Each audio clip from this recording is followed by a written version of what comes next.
Whose machine is this, Dingleberry? Kevin's. Kevin's. Are you crabby? Yeah. Why? What happened? You're a pussy. Hey, you did a nice job putting my window in.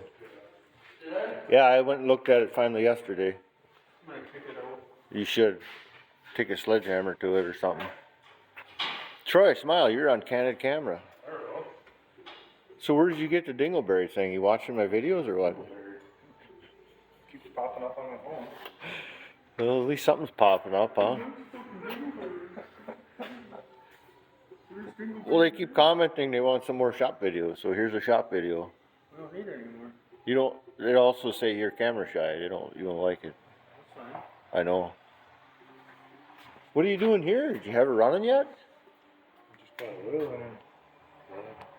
Well, that's good. Did you know that's the third machine ever made? FabTech 133? Yeah. Yeah, it is. It's the third one. Okay, that's long enough of a video, huh? Let's check out Troy's toolbox top. What do we got? It's a working man's toolbox. Look at his. This is empty. Right? Alright, say bye.